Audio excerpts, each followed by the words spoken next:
حال ہی میں ابھی گجرات کے احمد آباد میں ایک بہت دل دہلانے والی خبر ہوئی ہے اور بہت بھینکر حادثہ ہوا جس میں ایک ہوائی جہاز آسمان کی بلندیوں کو طے کر رہا تھا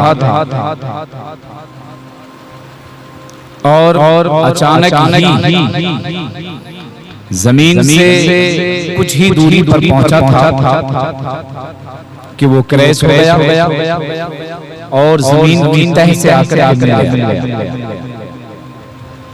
لیکن ہم نے اس بات پر کبھی کوئی غور و خوض کیا؟ کبھی نہیں۔ اور اس میں دلچسپ بات یہ ہے ایک فیملی ہے جو اپنے وطن عزیز ملک ہندوستان کو چھوڑ کر جا رہی تھی اور ایک ادر کنٹریز میں جا کر اپنی زندگی کا نیا سفر طے کرنا چاہ رہی تھی۔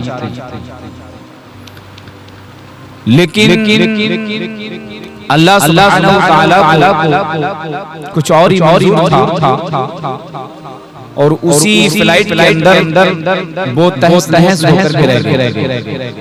دکھ ہے ہمیں اس بات کا، ملک بھر کے ہر ایک ناگرک کو اس بات کی تکلیف ہے کہ وہ جو بھی ہوا دل دہلانے والا تھا، دردناک تھا۔ اللہ کریم ایسے حادثات سے ہمارے ملک کے ہر ایک ناگرک کی حفاظت فرمائے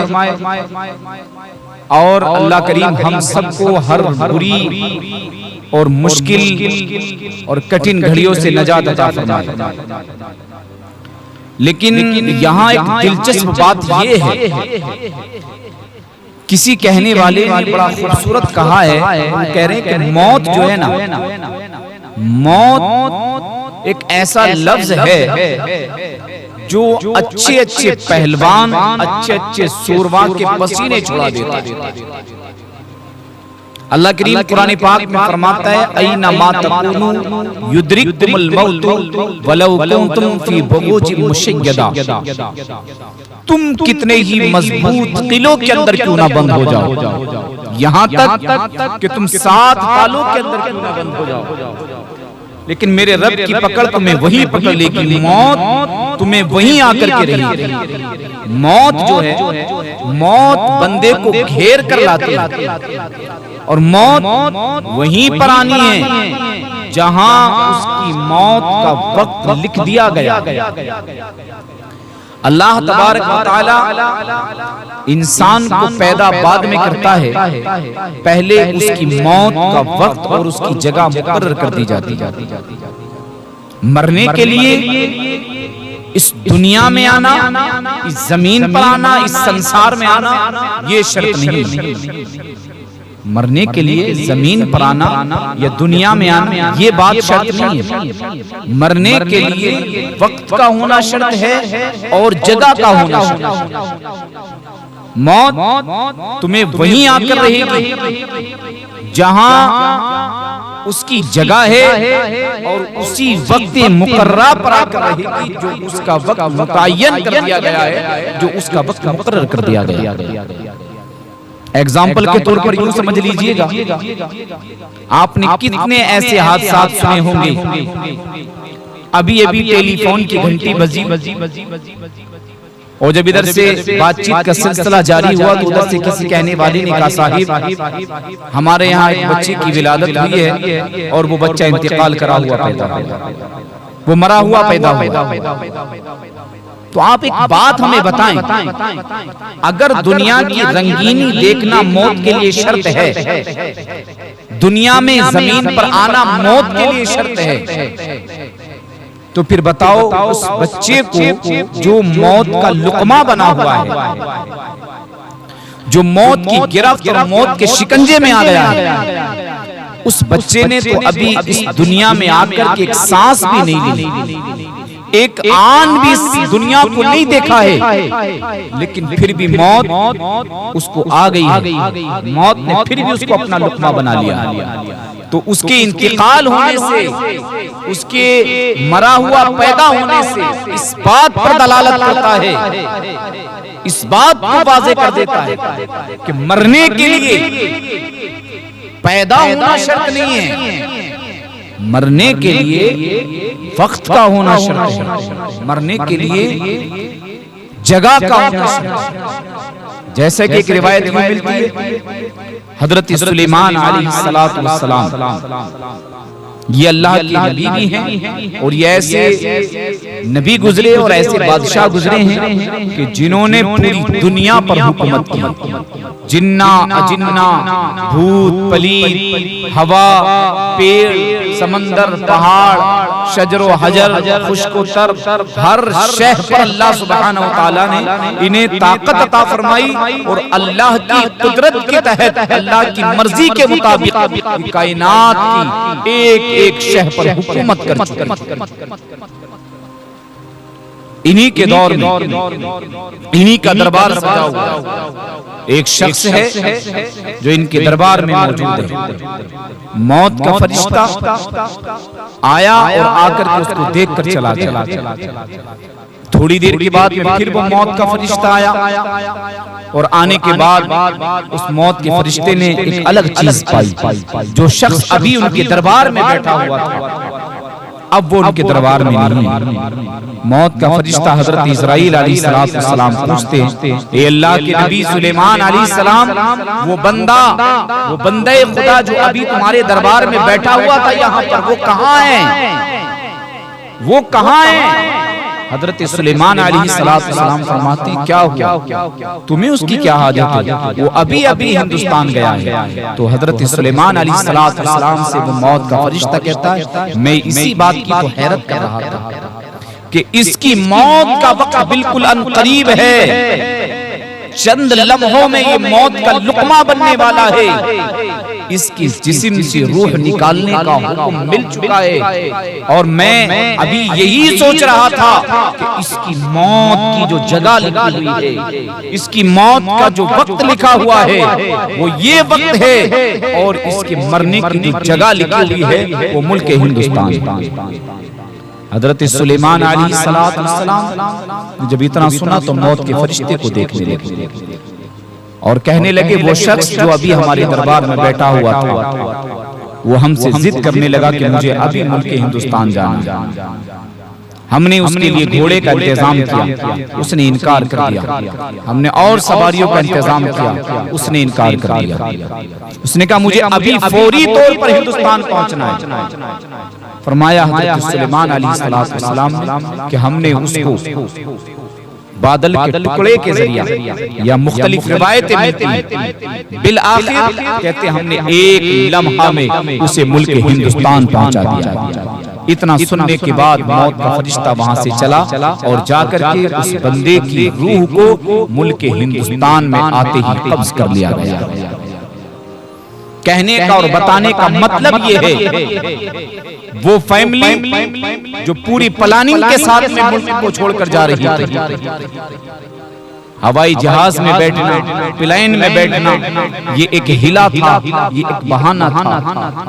ہوائی جہاز کا کریش ہونا، پلین کا کریش ہونا، زمین میں گھسنا، زمین میں تہس نہس ہونا، یہ ایک ہلا تھا، یہ ایک بہانہ تھا۔ حقیقت یہ تھی، سچائی یہ تھی کہ ان کی موت انہیں گھیر کر کے لائی، ان کی موت انہیں گھیر کر لائی تھی، اور موت نے انہیں سب کو ایک آن میں اپنا لقمہ بنا دیا۔ اور جس کی اللہ سبحانہ وتعالی نے موت لکھی، جہاں لکھی وہیں آ کر کے موت نے گھیراؤ کر لیا۔ اور اسی حادثے میں ایک حیرت انگیز بات اور ہے، جیسے کہ غالباً 142 یا اس سے کم کی بڑھتی لوگوں کا آنکڑا بتایا گیا، اور اسی آنکڑے کے تحت ایک خبر نکلی ہے کہ ان میں سے ایک شخص بچ بھی گیا۔ آپ اندازہ کریں کتنا خطرناک وہ حادثہ تھا کہ جس میں سب کے سب موت کے گھاٹ اتر گئی، ایک بندہ بچ گیا۔ یہ میرے اللہ کی قدرت ہے۔ اللہ اگر مارنے پر آئے مارنے پر آئے تو اسی دریا سے فرعون کو دریا میں غرق کر دے اور موسیٰ کو اسی دریا سے اپنی قوم کے ساتھ کنارے لگائے۔ اللہ جب مارنے پر آئے تو ابراہیم خلیل اللہ کو آتش نمرود سے نکال دے، آتش نمرود میں سلامت رکھے، اور جب مارنے پر آئے تو نمرود کو ایک لنگڑے مچھر سے بھی موت کی۔ ایسے ہی اللہ نے جن کی موت کا وقت لکھا ہوا تھا وہ اسی پلین کے اندر کریس ہوتے ہی موت کی گھاٹ اتر گئی۔ دکھ ہے ہمیں، تکلیف ہے ہمیں اس بات کی، لیکن یہ حادثہ ہمیں ایک درس حیات دیتا ہے، یہ حادثہ ہمیں ایک نئی زندگی کی آغاز کرنے کی اجازت دیتا ہے، ایک نئی زندگی کا ہمیں ذہن دیتا ہے۔ لیکن اسی کے مابین ایک شخص بچ گیا ہے، وہ بھی یہ بات بتا دینا چاہتا ہے کہ موت کے لیے ہر وقت تیار اور ایسے تیار رہو کہ اللہ جب موت دیتا ہے تو کوئی طاقت روک نہیں پاتی ہے، اور اللہ اگر زندگی دیتا ہے تو کوئی طاقت اس کو مار نہیں پاتی۔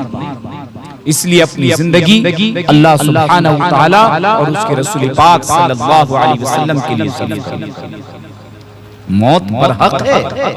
آپ اپنی پلاننگ میں کیا کیا اکٹھا کرتے ہیں، کتنے کتنے لمبی پلاننگ بناتے ہیں، کبھی غور کیا آپ نے؟ حقیقت کیا ہے؟ حقیقت صرف اتنی سی، حقیقت صرف اتنی سی ہے کہ آگاہ اپنی موت سے کوئی بشر نہیں، آگاہ اپنی موت سے کوئی بشر نہیں۔ ساما 100 برس کا ہے پل کی خبر نہیں، ساما 100 برس کا ہے پل کی خبر نہیں۔ جو برسوں کی پلاننگ کر رہے تھے، کب پلاننگ کی، اتنے زمانے تک اس کنٹری میں رہے، اپنا کاروبار سیٹ کیا، اپنا مکان بنایا، ناگرکتا لی گئی، پھر پلاننگ کے تحت اپنے بچوں کو لے کر کے جا رہے تھے۔ منظور خدا تھی کہ وہی موت کا لقمہ بن کے رہے۔ تو اس لیے خلاصہ نچوڑ اس کا یہ ہوتا ہے کہ پلاننگ کرنا کوئی گناہ نہیں ہے، کوئی عیب نہیں ہے۔ پلاننگ کیجئے اپنے مستقبل کی، اپنے فیوچر کی پلاننگ کیجئے، بنائیے، اپنے فیوچر کے بارے میں سوچئے گا، لیکن یہ بات اچھے سے یاد رکھیے گا، حال میں جو تمہارے پاس ہے اسی پر خوش رہنا سیکھیے۔ جو تمہارے پاس ہے اس میں ناشکری نہ بھیجیے گا۔ اللہ نے جو تمہیں دیا ہے اس پر اس کا شکر ادا کیجیے گا، اور مستقبل کا پلان بنائیے، فیوچر کا پلان بنائیے، اس کی اجازت ہے، لیکن ہر پلان میں اس بات کو ضرور یاد رکھیے گا، جیسے گاڑیوں کا پلان بناتے ہو، سواریوں کا پلان بناتے ہو، جیسے بنگلوں کا پلان بناتے ہو، کاروبار کا پلان بناتے ہو، اسی پلان میں اس بات کو بھی شامل رکھا کرو کہ ہمیں موت بھی آنی ہے، ہمیں مرنا بھی ہے، ہمیں موت کے گھاٹ پہ اترنا ہے۔ اس بات کو اچھے سے ذہن نشین کر کے رکھا کرو، کبھی زندگی میں تم پریشان نہیں ہو سکتے۔ جو اللہ نے دیا ہے اس پر شکر ادا کرنا سیکھو، اور جو نہیں دیا اس پر صبر کرنا سیکھو۔ یہ دنیا بھی کامیاب ہو جائے گی، یہ آخرت بھی کامیاب ہو جائے گی۔ امید کرتا ہوں کہ بات بآسانی سمجھ میں آ گئی۔ میرے بھائی، کہنے کا مقصد یہی ہے، اپنی زندگی کا مقصد، اس کا معنی اور اس کا مطلب سمجھو۔ بہت انمول ہے، یہ بار بار عطا نہیں کی جاتی ہے، یہ ایک ہی بار ملتی ہے۔ تو اس سانسوں کو، اس زندگی کو یوں خام خواگیری میں تباہ نہ کرو، بلکہ اس کے ایک ایک لمحے کی قدر و قیمت جانو، ایک ایک لمحے کی قدر و قیمت جانو، اور جب جانو گے تو زندگی آسان ہوگی۔ جیسے کہ علامہ کافی کفایت اللہ مراد آبادی کہتی ہیں کہ کوئی گل باقی رہے گا نہ چمن رہ جائے گا، پر رسول اللہ کا دین حسن رہ جائے گا۔ ہم سفیروں باغ میں ہیں کوئی دم کے چہچہے، ہم سفیروں باغ میں ہیں کوئی دم کے چہچہے، بلبلیں اڑ جائیں گی سونا چمن رہ جائے گا، بلبلیں اڑ جائیں گی سونا چمن رہ جائے گا۔ موت کو یاد رکھیے گا، موت کبھی بھی کہیں بھی کسی وقت بھی آ سکتی ہے۔ اللہ نے موت کا وقت اپنے آپ میں اختیار میں لیا ہے، اپنے آپ متعین کیا ہے، جگہ خود متعین کی ہے، بس روح نکالنے کے لیے فرشتے کا انتخاب کیا ہے۔ اللہ ہمیں ایمان و عافیت والی موت عطا فرمائے، تمام حادثات سے ہماری امت مسلمہ کی اور ہمارے ملک کے ایک ایک ناگرک کی حفاظت فرمائے۔ اللہ ہم سب کو عمل صالحہ کی توفیق عطا فرمائے۔ استغفر اللہ ربی من کل ذنب واتوب الیہ۔ یہی ہے آرزو کہ تعلیم قرآن عام ہو جائے، ہر ایک پرچم سے اونچا پرچم اسلام ہو جائے۔ اسلام زندہ باد، مسلک اعلیٰ حضرت پائندہ باد۔